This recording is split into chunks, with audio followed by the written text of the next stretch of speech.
너는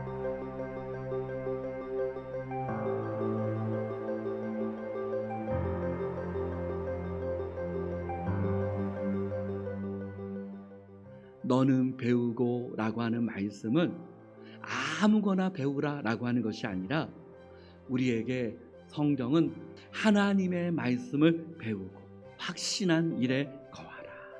여러분, 확신이라고 하는 것은 무엇입니까?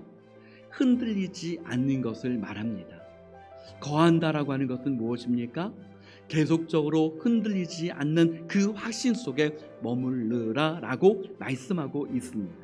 그렇다면 하나님의 말씀은 우리에게 어떤 확신을 줍니까? 첫째는 또 어려서부터 성경을 알았나니 성경은 능히 너로 하여금 그리스도 예수 안에 있는 믿음으로 말미암아 구원에 이르는 지혜가 있게 하느니라.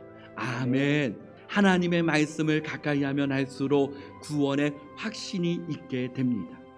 두 번째는 하나님의 말씀은 믿음의 성장과 성숙을 이루게 합니다.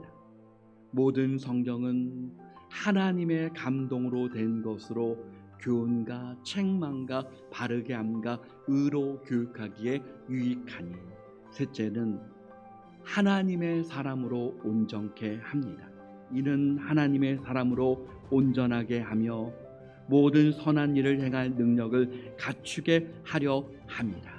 하나님의 말씀은 하나님의 사람으로 온전하게 하며 모든 선한 일을 행할 능력을 갖추게 하신다라고 말씀하셨습니다. 넷째는 하나님의 말씀을 통해서 주시는 성령의 능력을 누리게 됩니다. 하나님의 말씀에 대한 확신 가운데 하는 기도는 능력 있는 기도가 됩니다. 무디 목사님은 이런 고백을 합니다. 나는 한때 믿음을 달라고 기도했다. 그리고 어느 날 믿음이 하늘로서 번개같이 뚝 떨어질 것으로 생각했다.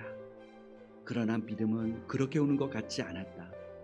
어느 날 나는 로마서 10장 17절의 말씀같이 그러므로 믿음은 들음에서 나며 들음은 그리스도의 말씀으로 말미암았느니라 라고 하는 말씀을 읽었다.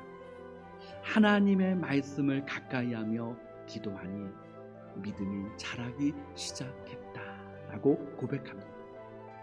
사랑하는 성도 여러분, 우리 교회 모든 성도님들이 하나님의 말씀을 가까이 하는 가운데 믿음이 성장하고 하나님께서 주시는 확신 가운데 거하기를 축복합니다.